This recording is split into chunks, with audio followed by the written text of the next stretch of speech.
what's up you guys, this is Rob from the Gay Guy Plays, and today we are back with another installment of Veteran Stories. Now, as many of you know, we are running a series on the greatest moments in Warframe, and I kind of have to apologize for the numerics on this, because I know it's pretty fucking bad. This is technically episode 2, however, this is number 4 in the greatest moments of Warframe.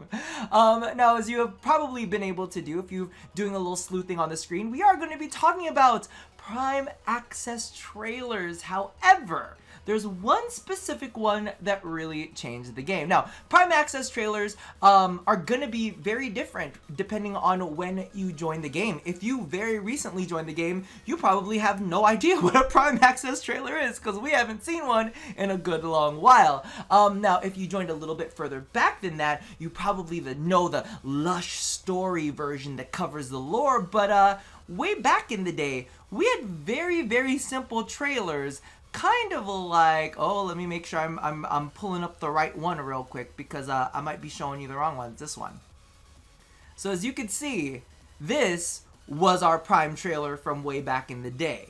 Now, what they like to do is they didn't really announce which primes were coming out, but they would give us little glimpses of what it could be. And as you can see, well, as you probably can't see, they don't actually tell you which prime it was. It would just kind of like be this secret that they had going. They would just kind of show you, and at the very end, they would say, you know, a golden warrior arises. Or in this case, I believe in the end, it said like Prime Chaos Unleashed, something along those lines.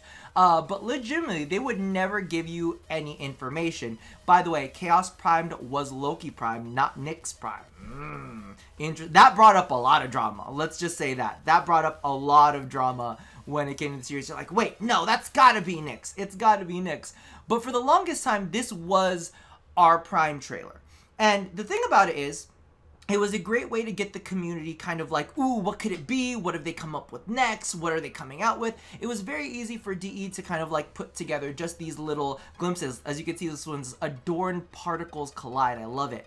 And that's kind of what we had to go after. But the one that really changed the game and was one of Warframe's greatest moments, and something that I hope that they return to at one point in time, is of course the SANDR Prime trailer. And this one, because the thing is, we had been so used to these kind of Prime trailers, right? Just the little glimpses. So when they released the SANDR Prime trailer, we already kind of knew it was going to be SANDR. We already knew that she was going to drop. We kind of got the rhythm of what was going to be released when. So it wasn't anything that was going to shock us, but what did shock us was this.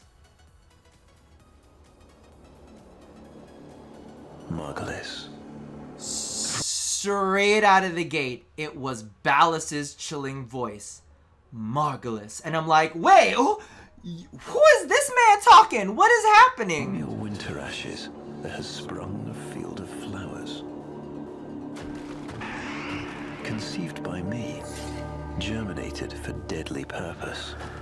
So right in that line, Ballas says, conceived by me, germinated for deadly purpose. And that was one of the biggest game changers when it came to all of the Warframe Prime trailers before it. And the big reason by that is it really said that each Warframe was, number one, designed and had a specific purpose that they were trying to serve.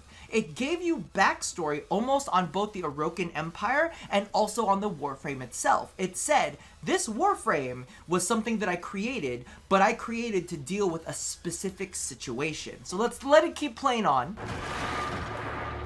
You used to dream of old Earth, didn't you? Bathed in gold and solemn blue. He rhymed! I intend to reclaim it now, from the spores and the ruin. It came to me like a proverb. Fight poison with poison.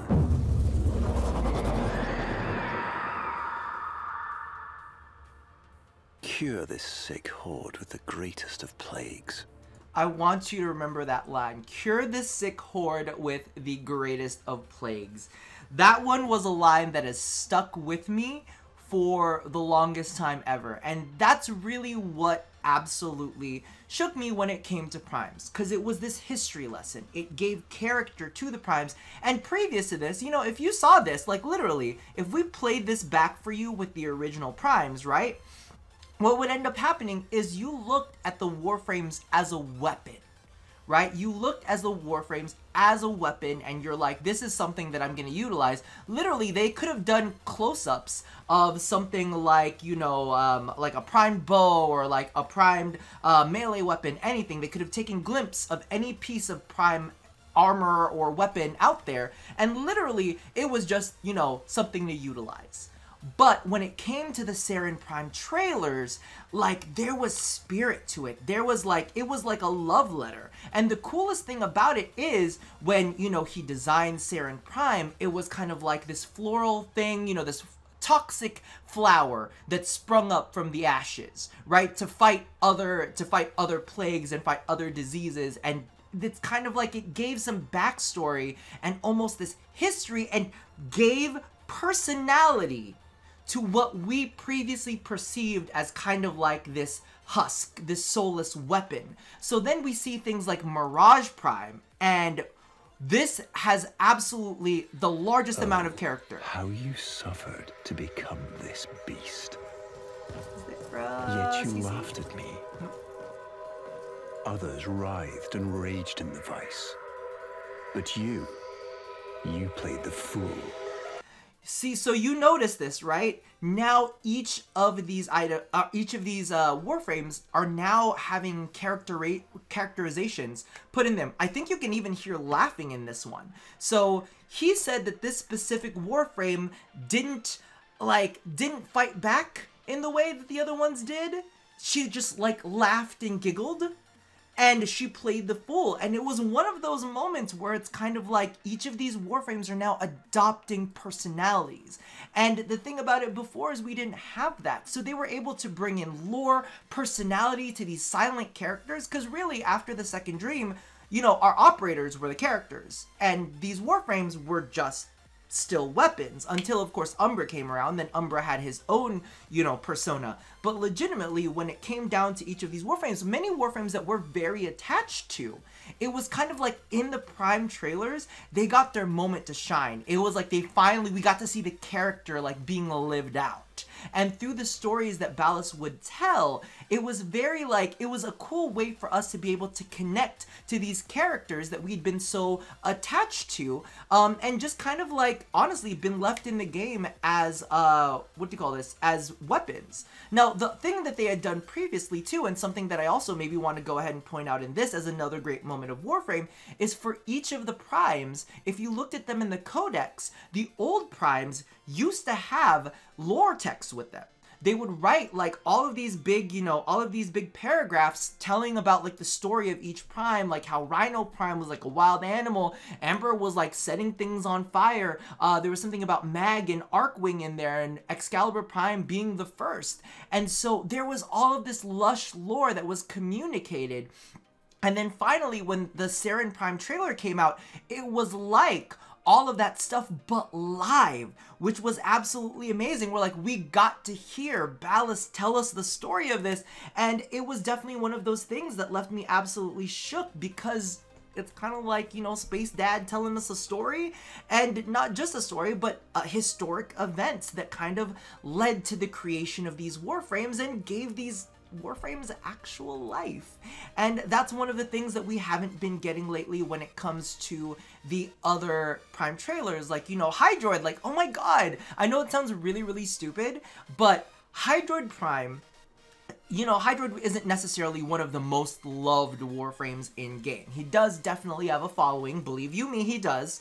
But the thing about it is, he came out looking like a fucking space pirate. I want to know about the story where Ballas justifies creating a space pirate, right? Tell us about the Chromatic Knight. Like, what was the reason that we needed a Dragon Knight? Please tell us that story. And it's kind of like we're all here clamoring for more stories. And the thing about it is, as somebody who maybe, you know, didn't get to see it from, you know, the original variations, where it was literally just these kind of quick scenes and whatnot, right?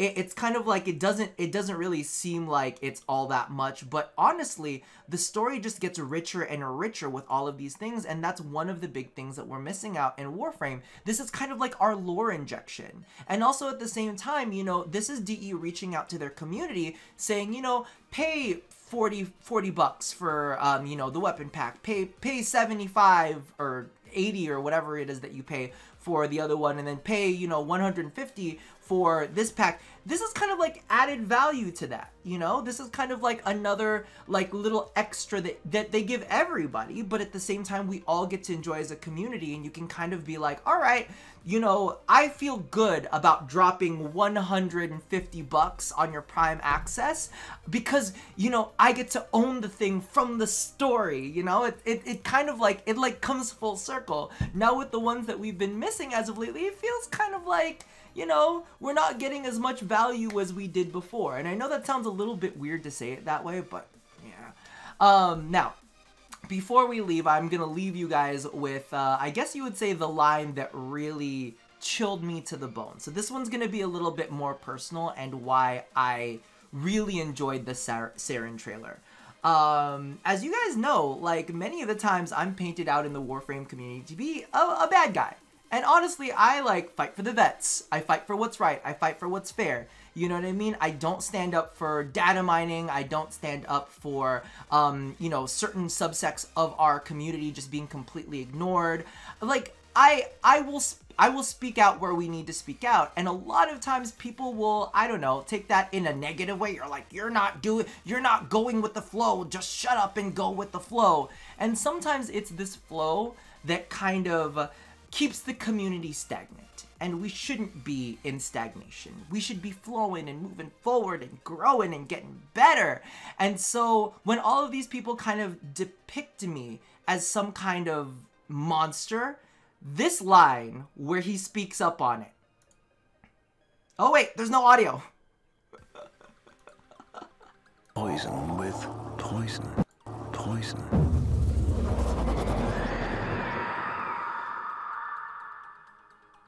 Cure this sick horde with the greatest of plagues.